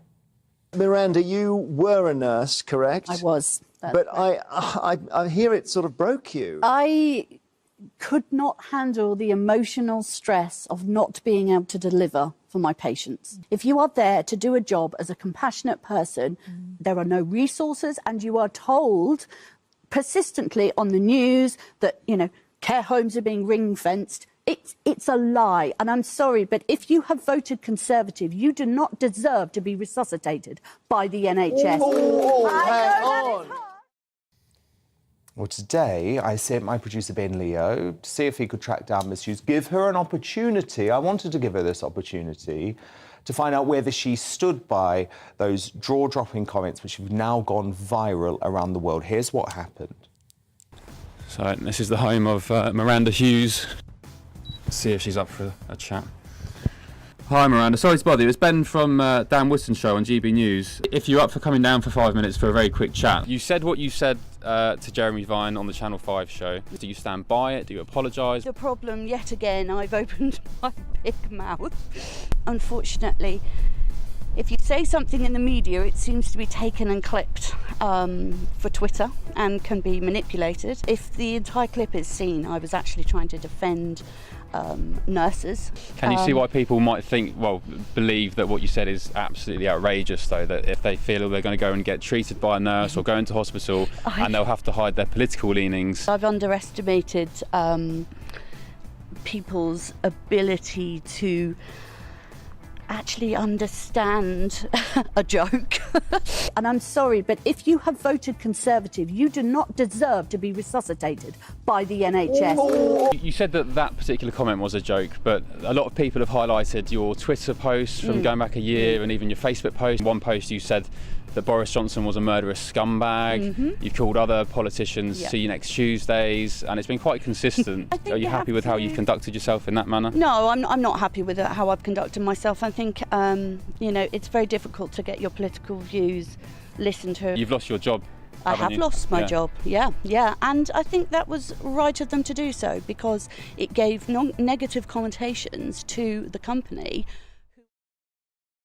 Now, look, I actually really was disgusted by her comments. At the same time, I respect the fact that she was prepared to come out, explain what she had to say today. And this might surprise some people. I don't know how you guys feel, but I hate this whole culture of people losing their livelihood because they've made a controversial comment. To me, I think it's really important that the right doesn't fall into the trap of cancel culture too. No, I totally agree. I thought she was very brave to come out and talk to our reporter there. I thought she was very good to do that. I was shocked when I heard what and it wasn't a joke. No, of course it wasn't a joke. No, she was very We saw angry. it wasn't a joke. I'm like you. I don't subscribe to cancel culture. I hate these pylons where people campaign to people losing their jobs. I don't But that's what she does. That's she does every day. But we need to rise above it. Like it. We need to rise above Absolutely. it. From a left-wing perspective, Ashley, did you agree with her comment? No, it's absolutely horrifying. I mean, my grandma, my parents, they're Conservative voters. Would they not deserve to be resuscitated? And the shame is, I think what she was saying before that about how she feels let down as a nurse because of cuts and all those things are valid points, and she completely ruined the argument by saying something so abhorrent, and I'm sorry, it's indefensible. I agree it's indefensible, but let's be better than the left. Do you know what I mean? Why? Let's not cancel people. But she cared for the NHS so much that she left for more money in the private sector. I think you'll find lots of people are leaving the NHS because they're overstretched. No, I think Adams has made a very good point. Adams has made a very good point. It's just also that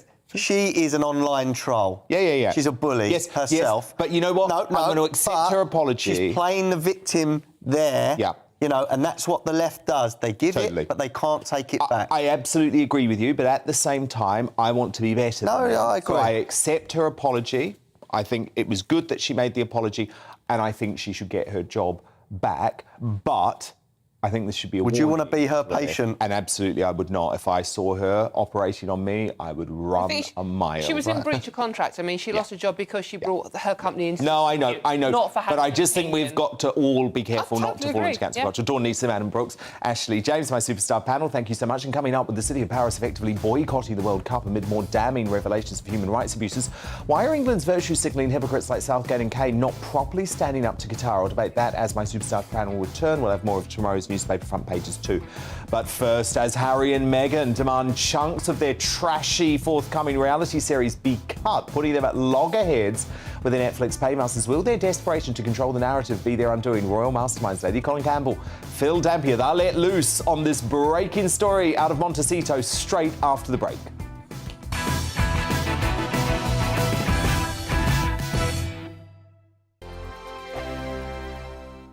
Weekday afternoons on GB News, we've got the whole of the UK covered. From 12 to 3, it's GB News Day with me, Mark Longhurst. And me, Gloria Di Piero. You'll get the very latest on everything that's been going on across our great nation. And from 3 till 6, watch out for GB News Live with me, Patrick Christys. I'm not here to mess around. With all the biggest topics and guests, you will always be up to date. GB News Day and GB News Live from 12 p.m. Only on GB News. The People's Channel, Britain's news channel. Hello there, it's Eamon Holmes here from Breakfast on GB News. We're not just on your television and your screens, you know. We're on DAB plus digital radio, so you can listen to your favourite shows on the move. If you've not yet listened to GB News Radio, it's very simple. We're on your radio player and TuneIn apps, on your smart speaker, phone or tablet, or online at gbnews.uk. Take us with you wherever you go. GB News Radio. You never have to miss a moment of the People's Channel. Join my show Farage, 7 p.m. till 8 p.m. Monday through Thursday, and there you will get opinion, analysis, debate, and I'll cover stories that nobody else dares to touch. You've been cancelled. Join the club. Oh my goodness me. And then for the last 15 minutes, talking pints. We're over a drink. We have a civilised conversation with someone. We very often disagree, but we do it in a grown-up way. Come and join me on Farage. Hello, I'm Simon Evans. Join me on GB News for Headliners at 11 p.m, where I'll be joined by 2 of the country's top comedians as we take a look at tomorrow's newspapers tonight. If it's a big story, we'll be covering it, I guarantee, but we'll also have some fun along the way.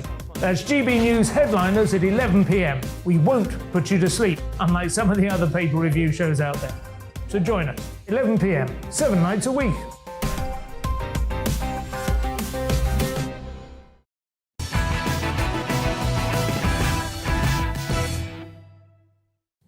Now, Harry and Meghan are once again determined to tell their truth, regardless of how it aligns with the facts. The Duke and Duchess of Woke have reportedly gone to war with their Netflix paymasters by demanding chunks of footage for their 2023 docuseries be cut after becoming, quote, panicked about what will be shown in the wake of the Queen's death last month. According to the New York Post, the couple are, quote, having second thoughts on their own story and have made significant requests to walk back content they themselves have provided for the project, which they originally wanted to debut after next month's series of The Crown in, I think, the ultimately tasteless move. I mean, I have to be honest, it's painfully inevitable that Harry and Meghan would end up at odds with Netflix after selling their privacy and dignity to the tune of £73 million. As I've said in a new column for the Mail Online tonight, the Sussexes did a deal with the Hollywood devil to reveal all. Now the streaming giant is demanding its pound of flesh. And to deal with this breaking story, I'm joined now by our esteemed royal masterminds, Lady Colin Campbell and Phil Dampier. I mean, Lady C, this is extraordinary, isn't it? Because they have made the series, they have edited the series. All of a sudden, because King Charles is waiting to see what damage the series does before he decides whether little Archie and little Lilibet should be called Prince and Princess, all of a sudden, Lady C, they don't want to slag him and Camilla off anymore. I mean, to me, this is karma for Harry and Meghan. Well, you know, the fact of the matter is, I've been speaking to people in America, corporate people, and there's some very interesting developments evidently going on behind the scenes, because Netflix does want its pound of flesh. And one of their arguments is that Harry and Meghan can't have several different versions of the truth. And so they want to go with the version that Harry and Meghan have already provided them with, which I think is perfectly reasonable. Because, if you were married on a Tuesday at Westminster Abbey, you weren't married on a Thursday in the chicken coop at Montecito sort of thing. But let's see what happens, because I think that Harry and Meghan are justifiably panicked because they didn't realise that they were so unpopular and that the British monarchy was as popular as it is, which just goes to show how totally out of touch Harry has become with reality and how influenced he has been by megalomaniac. Phil Dampier, what do you think? It looks to me as if Harry and Meghan have blinked first, haven't they, in this standoff with the royal family. I think when they were over here during the week of the Queen's sad death and funeral, I think the penny maybe finally dropped that they were up against a 1,000-year-old institution that's probably as popular as it's ever been. The new king has made a great start. He's extremely popular. The new Prince and Princess of Wales are very popular. And I think maybe it's dawned on them that they've overdone the criticism. And trouble is they're now up to their necks in it. They've made these mega money deals. I know some of the money is supposed to be going to charity. But basically, as Lady C says, Netflix are going to want their pound of flesh. And as you say, so it's very difficult for them to back out.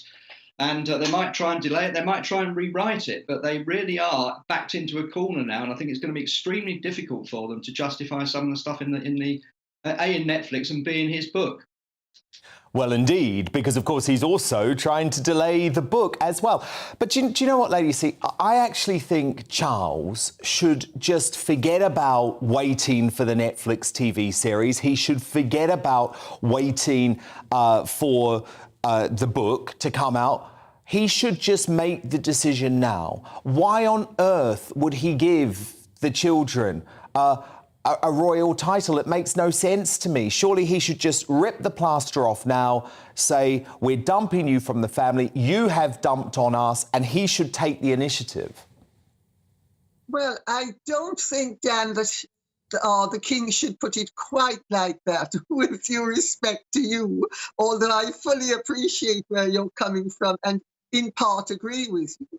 I think that it is very likely that those children will go down the Wessex route, and that even though they have the rank of prince and princess, they will not be allowed to use the titles prince and princess. I think that's pretty much the likely scenario until they are adults. And by the time they are adults, it will be set in stone. Look at what's happened in Denmark.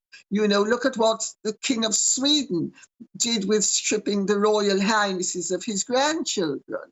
So I think there's a groundswell of that those who do not take part in the monarchy actively are not given royal rank and they're not made royal, or even if they are royal highnesses, they're not allowed to use it. So I think it's I wouldn't have said it's done and dusted, but my understanding is that this is most likely what is going to happen.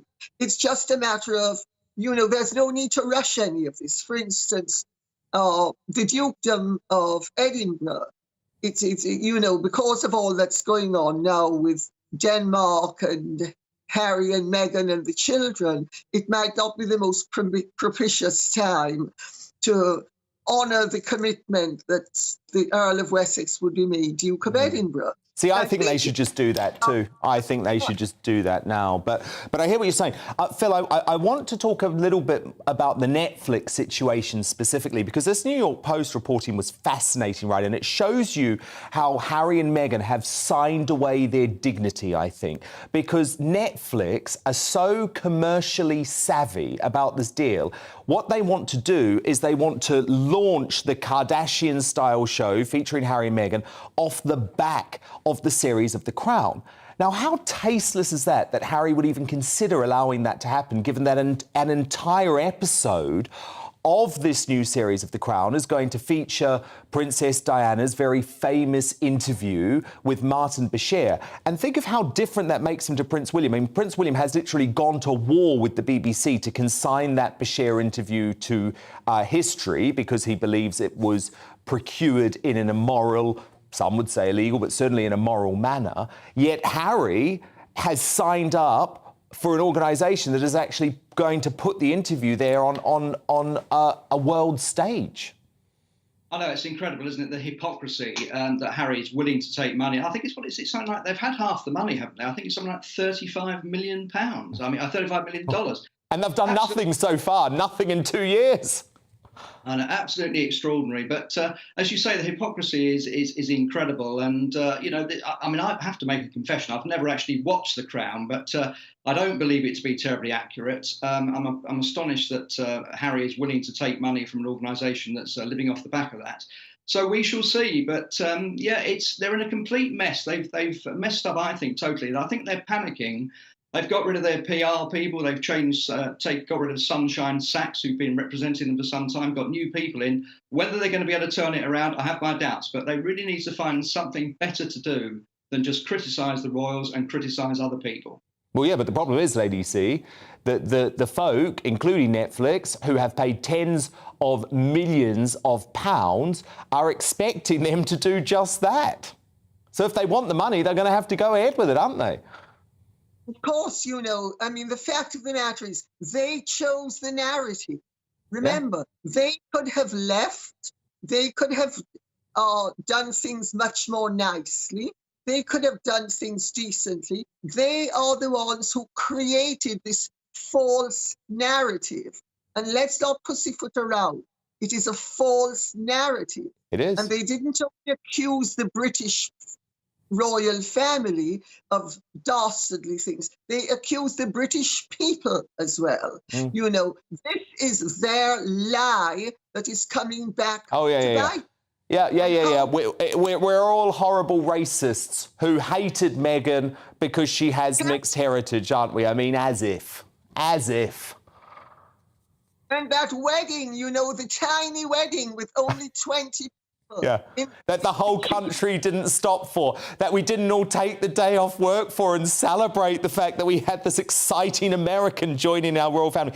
No, you're right, Lady C. It is a false narrative. We have to call it out for what it is, because otherwise they will do damage to the royal family internationally. But thank you so much to my royal masterminds, the esteemed royal authors and journalists, Lady Colin Campbell and Phil Dampier. We will speak very soon. But coming up, after a gender-critical mum was arrested in front of her kids over online posts without a warrant, is the dystopian concept of the thought police now actually a very real threat? Rod Little uncancelled on this at 10:40. But first, as the city of Paris effectively boycotts the World Cup, why aren't our woke England squad standing up to Qatar? My superstar panel return next, and we'll have more of tomorrow's newspaper front pages for you too. Back in 2.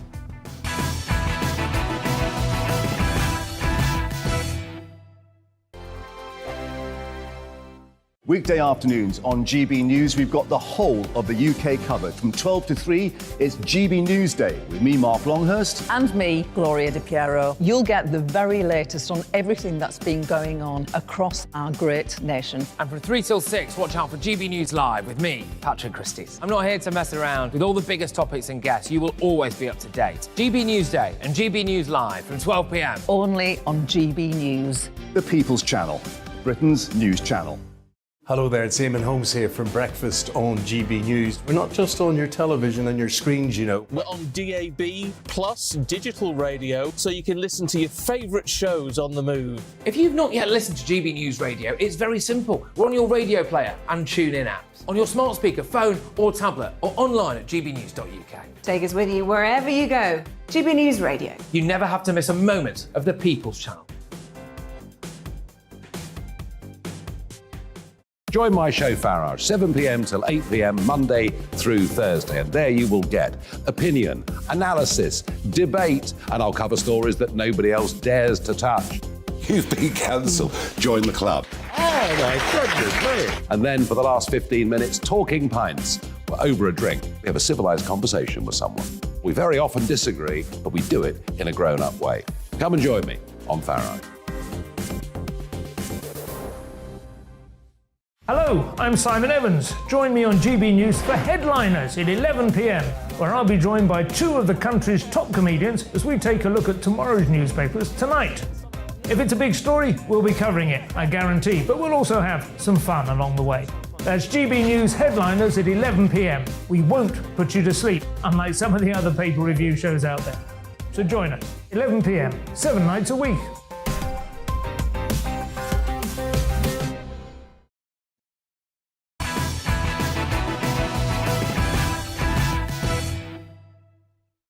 Let's return to tomorrow's news tonight on our Media Buzz. Lots of front pages in now, so I'm going to get straight to them. The Guardian leads on Liz Truss's keynote speech today, which she tried to use to unite her fractured party against one common enemy, an anti-growth coalition of unions, Ramonas and Green campaigners. Income taxes to rise by £21 billion despite the budget, leads the Daily Telegraph. The IFS has warned average households will be £1,450 worse off as a result of fiscal drag, which pushes people into higher income tax brackets as pay rises. The Cabinet rebellion is growing over Downing Street's plans to rein in benefit spending, according to the Eye. A rebel minister tells the paper that the PM is set for a climb down over universal credit and benefits, saying, "We are going to win, I will make sure of that." The Sun reports on the wife of Manchester City's £7.8 million a year midfielder, Ilkay Gundogan, slamming local restaurants in the city. This is Sarah Afiu, an Italian model, who there were no good places to eat out, and that she is fed up with horrible frozen food. Oh my goodness, Manchester has some of the most amazing restaurants. I do not know what the heck she's talking about. The Times leads with U-turn or face election wipeout. The party faces a landslide defeat at the next election unless Les changes its course, warns former cabinet minister. Oh, they're so dull, aren't they? Just U-turn, they just wanted to U-turn all the time. Tomorrow's Daily Mirror leads with a campaign to stop the killer dogs after savage attacks caused 9 deaths this year. The Daily Mail hails our defiant Prime Minister, taking the fight to her critics today. The paper describes Truss as having roused Tories with her vow to defeat enemies of growth holding Britain and working people back. And actually, I think this is probably the most important thing here. A front page editorial. We don't get this too often, so it's important. Tory malcontents have a choice. Get behind Truss or consign their party to oblivion and dispatch Britain into the ruinous clutches of Starmer. Hear, hear. And by the way, probably not just Starmer, Starmer and Sturgeon too, which is the terrifying prospect. My superstar panel back now. Former editor, current columnist for the Daily Star, Dawn Neeson, the businessman and activist Adam Brooks, and the broadcaster Ashley James. Now, the Football World Cup kicks off in Qatar in just a few months, but the scandals surrounding the host nation coming thick and fast. Human rights groups have repeatedly raised concerns about the treatment of labourers in Qatar, and some 6,500 slave migrants thought to have died since the country won the bid in 2010. A figure those in charge have claimed it's inherently misleading, by the way, as in it's higher. David Beckham has already been blasted by Amnesty International for his gushing Qatar promo video. video recorded earlier this year with the human rights group urging him to speak out against Qatar's abuses. And in a shocking domestic case, the report in The Times has exposed damning revelations about the torture and tragic suicide of the British travel executive Mark Bennett, who was arrested in the Arab state while working for Qatar Airlines. So in an act of protest, Paris has become the latest French city, along with others like Strasbourg, Lille and Bordeaux, to boycott the tournament by refusing to broadcast matches in public fan zones.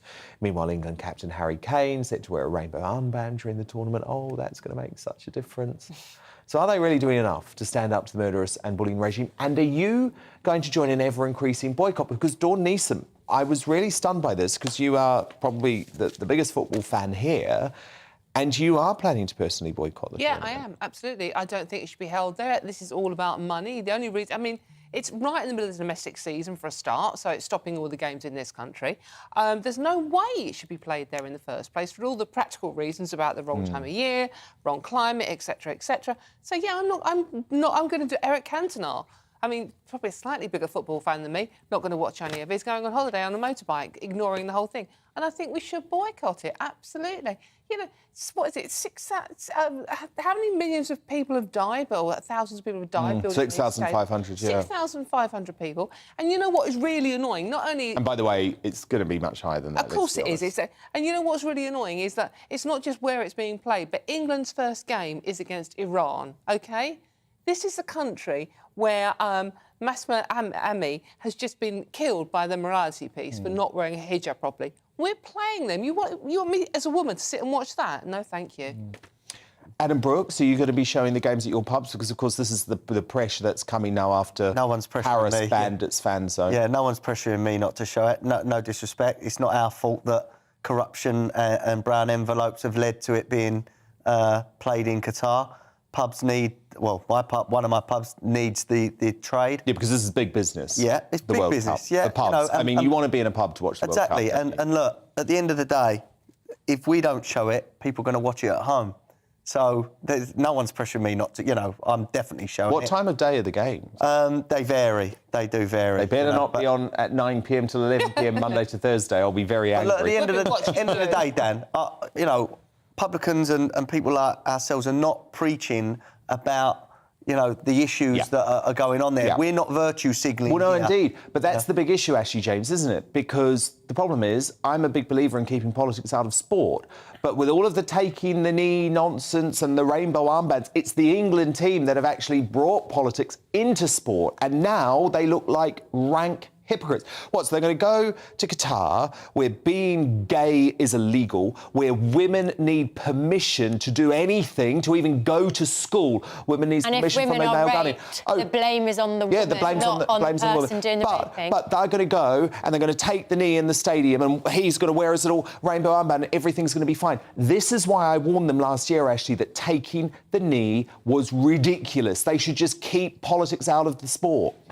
I mean, I'm not going to talk about taking the knee in the armbands, but what I will say is I agree. Why? It's ridiculous, though. I agree that this shows that it has been virtue signalling, and I personally won't be watching it, but I wouldn't even watch it if it wasn't in Qatar. But I think it's completely abhorrent. But where I think it's hypocritical is... You must have watched the Euros final. No, because I'd actually just had a baby, so I didn't. But I'm not going to... I agree with Adam. I don't think it should be anyone in the hospitality's job to be the moral compass. And I agree, you should be able to show it in pubs. And what I think is very hypocritical is lots of these French places are banning it from fan zones. But I think, is it Paris Saint-Germain is funded by Qatar? Yeah, this is the problem. And this is the problem. You end up all of these... be moral, we need to basically take the corruption out of it completely. Yeah, which is not going to happen. Why don't we just all call out FIFA while we're here? Why is it being held there? Well, of course. Who got the brown envelope? Of course. Who got the backhander? As a football fan, what would your reaction be if, let's say, Harry Kane or people from the England team actually said, you know what, I'm sitting out of this? Do you think I would have respect. Absolutely. Really? I would have genuine respect. David Beckham has been paid £150 million. He is disgraceful. He should pay that back. He is disgraceful, this, absolutely, and he hasn't even spoken out. He should give that to the women in Iran. Yeah. That's a good and let's mention the likes of Gary Lineker, the hypocrites as well. To? Yeah, let's just put that name in. Wow, I feel like we all agree. Yeah, for once. Oh, my God. This never happens. Sorry. Now, there's been musical mishaps aplenty at the Tory party conference this week, most notably after the founder of the forgotten 90s band M People. I did love them. Forgotten? I did love them. Slam Liz Truss for using their song Moving On Up as her walk-on music.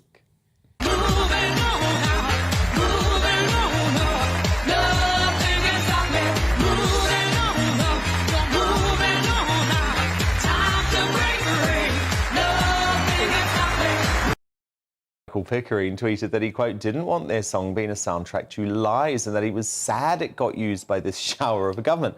Well, at least he got another 15 seconds of fame out of it, I guess. That wasn't the only moment that hit the wrong note with some of the electric, though. This is chart topper Ella Henderson. Absolutely love her. Great singer. Giving her all at a conference event hosted by TikTok last night.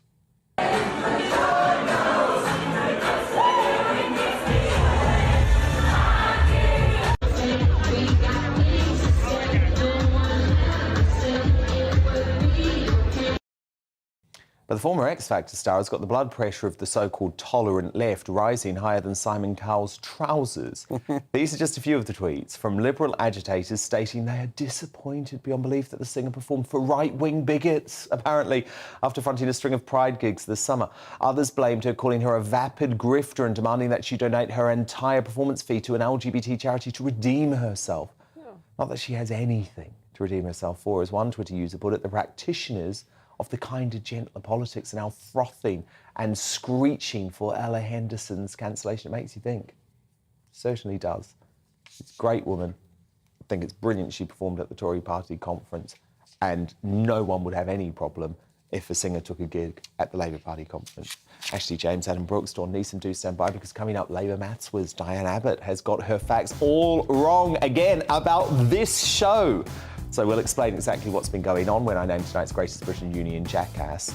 But first, after a gender-critical mum was arrested in front of her kids over online posts, is the dystopian concept of the thought police now a very real threat? Rod Little cancelled just a mere moments. Just after we take a look what's coming up on tomorrow's show. I'm back Monday, by the way, but Mark Dolan will be rounding up the week for me tomorrow. Coming up on Dan Wootton tonight with me, Mark Dolan. With the Conservatives at each other's throats and potentially destined for opposition, party grandee and best-selling author Sir Geoffrey Archer gives sage advice on how the Tories can turn their fortunes around. He joins me live. Plus, we'll debate whether Liz Truss was right to ban King Charles from the COP27 Environmental Summit. And there'll be full-throated opinion from political firebrand Anne Widdecombe and social media sensation Zuby. A busy show. That's Dan Wootton tonight, Monday to Thursday, 9 p.m. to 11 p.m. on GB News. But it's time now for Uncancelled. And this is where Britain's top commentators speak out on controversial issues without the fear of the cancel culture sweeping the rest of the media. Police in Surrey have sparked outrage after sweeping on a Catholic mother's house and arresting her in front of her children over a, quote, series of anonymous posts on an internet message board. So this is Caroline Farrow, who was in the middle of preparing a Sunday roast when Thought Police cops barged in and seized computers, tablets and mobile phones.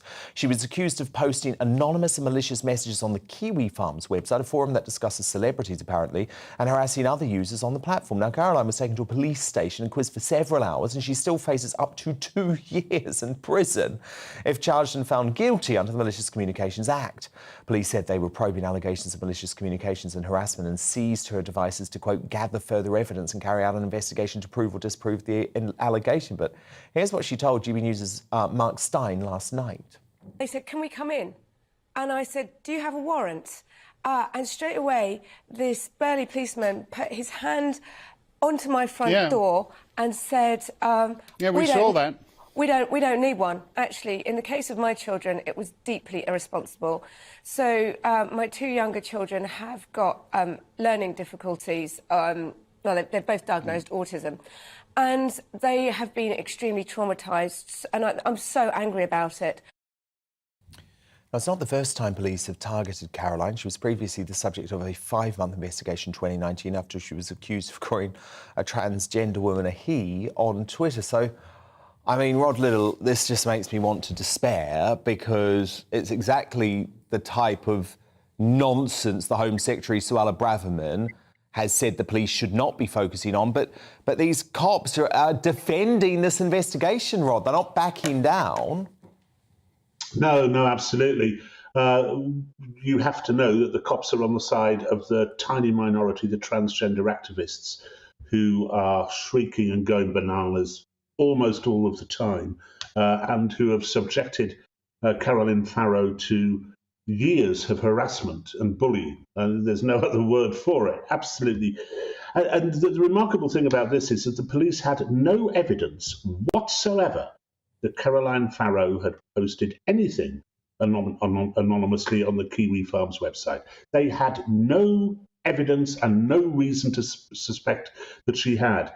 It was all on the say-so of a man who wishes not to be called a man. They had done no investigations. They'd not checked it out themselves. It was, you say that person did it, therefore she must have done. Let's arrest her. And so they arrest her in front of her 5 children when she's, in the middle of cooking a meal for her family. And they take her to the police station where she is held for 8 hours. 6 hours of them are in a cell. And some of the things she's supposed to have said are so incredibly innocuous. She will argue that she didn't say them, and there is no evidence to suggest that she did. But that the police can come round to your house, and even if she had done that, which she didn't, arrest you for one of the things, for example, was putting the face of a transgender guy over the Queen. So a typical silly social media meme. Or GIF, or whatever the hell you call it these days, and you can have the old Bill coming round to your house and arresting you for that. It is absurd. And at the same time, the point you made at the beginning is exactly the right one, and the point being made by Suella Braverman. Incidentally, I bet all those people at the Tory conference were looking up at the rostrum and thinking, "Oh, if only we'd chosen Suella." She was great, wasn't she? She was great. Yeah, she was great. But you're right that if you are the victim of a theft, you have a 4% chance of seeing the perpetrator even charged. Never mind convicted, charged. If you're the victim of a burglary, you have a 7% chance of the bloke being charged. And yet, but they've got time for this. Time. And Rod, this isn't a one-off, because we remember the army veteran who had a whole heap of police turn up at his house because he retweeted Lawrence Fox. What is going on in our police to think that this is their priority? And they've been politicised over the last 10 to 15 years by the left, and they should not have been. And so we've also had, I think it's a regrettable thing, we've had the imposition of police commissioners who are party political. And they're all over there. They're now in every force. And so there is an element of political control over all these forces. And a good many of them are, of course, Labour. I would have thought the Surreys actually wasn't. But they've all probably had mermaids and Stonewall talking to them. They've had all this ridiculous woke guff poured into their ears, and they think that is what the public's concerned about. But of course, Dan, as you know, and as I know, the public is not concerned about whether Caroline Farrow anonymously posted something a bit mean-spirited on the internet. They want their burglaries sorted out. They want the kid on the bike who's just stabbed someone sorted out. They don't want money and time being spent on these belligerent, bullet-headed bullies going around to people's houses because they may have said something. It is a disgrace. So Suella Braverman's got her work cut out, though, Rod, because, as you say, this has been something that is culturally now ingrained in a lot of the forces. Well, it's culturally ingrained in the forces, just as it seems to be culturally ingrained in the people who handle the social media sites for all our big companies, as you see, with all the woke stuff which they do. It is something which is very, very au courant, and it has to be stopped. And, when you talk to people, ordinary people about this, and I've seen some of the polling figures, it's something like 97. It's not even a tiny minority. It's a non-existent minority who are in support of the kind of things, particularly with regard to transgender issues. It's something like 97, 98% of the population think that it's all gone too far, and that a woman is a man is a man, no matter what he's had done to his gonads. It is hard to imagine how, under a Conservative government, this rubbish took hold in all of our institutions. But it has taken hold. Disgrace, and it has to change. Rod Liddle, thank you so much, Rod. The Spectator's Associate Editor will speak next week. Thank you, Rod. But it's time now to reveal today's greatest Briton and Union jackass. My superstar panel return. Dawn Neeson, your nominee for Greatest Britain, please. Mine is Suella Braverman for her speak of the devil. barnstorming speech at the Tory party conference. Whether you agreed with what she said or not, it was a speech that they needed to hear at that conference. Yeah, and I did say over the early days of the leadership contest, she would have been a great Prime Minister. Adam Brooks, your Greatest Britain. Mine is an honorary Greatest Britain. It's Elon Musk for finally getting round to buying Twitter and hopefully cleaning up the site and making it a more tolerant place. And Ashley James, your Greatest Britain nominee. Mine is also an honorary Greatest Britain, and it's the incredibly brave schoolgirls in Iran for protesting against the Iranian government. Yeah, no, it was incredible, actually. Charlie Lawson was talking about them earlier very powerfully. So, actually, I love all three of those choices. I'm going to go with Adam, though, just because I feel like this move by Elon Musk, and especially given what we've just been discussing with Rod Liddle, maybe this could be a turning point, because right now the idea that there's freedom of speech online is a complete misnomer. He needs to come in and turn around what's gone on Twitter, which, let's be honest, it is the public square. It's where all of the people in power spend their time, get their information. It's how they judge the public mood, and there is no freedom of speech on Twitter anymore. Get rid of the bots. That's what we need. Get rid of all of those bots too. Yeah, absolutely. Dawn Neeson, your Union Jackass nominee, please. We've already talked about her tonight, and this is Nurse Miranda Hughes, who suggested Tory voters she didn't deserve to be resuscitated on Jeremy Vine's show. Yeah, this was the moment. And I'm sorry, but if you have voted Conservative, you do not deserve to be resuscitated by the NHS. Hang on. Terrible. At the same time, obviously, we caught up with her earlier in the show, and I think she's apologised, and I'm prepared to move on from it. Adam Brooks, your nominee. Mine is Diane Abbott for attacking GB News today on Twitter for the ratings, even though this show, Dan's show, regularly beats Sky News and has been double the ratings of Sky News recently. Well, thank you for having my back, Adam. Yeah, that's the point, right? Diane Abbott, she's not known for her maths ability, is she? She has a few troubles with the facts and the figures. So I just thought, look, if you're going to attack GB News, at least get your facts straight, because the reason why people are appearing on Sly News is completely unbeknownst to me, because GB News and prime time is rating higher than Sly News. So why would you go on Sly News where you're just going to get a partisan barraging from Beth Rigby, which is the point that I was making. Ashley, your Union Jackass nominee. I'm smiling because I know I won't win this one, but my Union Jackass is actually Suella Braverman. I think she was just Dawn's greatest. I know, and I think it's one thing to talk about wanting to control the borders. I think we all agree we want to get rid of traffickers. However, to say it's your dream and that it would be a Christmas miracle to send victims of war and trafficking to Rwanda, I just thought her wording was actually... Well, no, it would be a dream to gain control of our borders, which is an absolutely critical part of our security. They're fleeing France. Sorry, they're fleeing France. Yeah, and they're in France. I mean, that's the thing that's frustrated me so much with this debate from the left the last couple of days. These folk are not fleeing any war-torn country. They are fleeing France. What a good point, Dawn. But I'm actually going to go with maths whiz Diane Abbott as our Union Jackass, because you know what? Attack me all you want and attack GB News all you want, but don't lie about our ratings. Dawn Neeson, Adam Brooks, Ashley James, thank you so much to my fabulous superstar panel.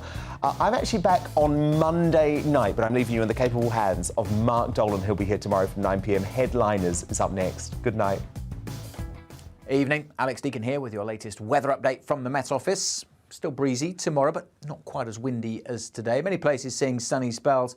For some, though, there will be a fair few showers. We've seen quite a bit of rain from this weather front today, zipping away from the southeast. Plenty of isobars still on the chart, hence why it'll still be fairly windy through the night and indeed for much of tomorrow as weather fronts approach from the northwest. Lots of showers around this evening across northern England, North Wales, but they should tend to fade. We'll always keep some outbreaks of rain going across western Scotland and particularly the north of Northern Ireland. But for much of England and Wales, dry and clear and quite a bit colder than last night. It was a cold front that moved through, hence why temperatures will be dropping down into single figures. So a fresher start on Thursday, but a beautifully sunny start for a good part of England and Wales. Quite a bit of cloud coming into Wales, northwest England with some outbreaks of rain, and we'll always see showers coming into western Scotland and across Northern Ireland, particularly here during the afternoon. Not many showers at all across southern England, eastern England, north